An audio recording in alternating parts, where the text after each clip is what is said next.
दमदार की आस टूट गई।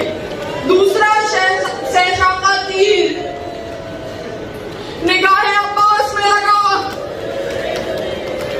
अब तीसरा शहशाह का तीर हुरमला ने चिल्लाए कमान में जोड़ा। ये शहशाह का तीर फकत 3 मुंह वाला नहीं था, 3 ढाल वाला नहीं था, लोहे का बना हुआ तीर। तारीख की किताबों में पूरी तफसील मौजूद है। 6 तरह के तीर करबला के मैदान में इस्तेमाल हुए। 6 तरह के तीर, उन तीरों के नाम भी मौजूद हैं।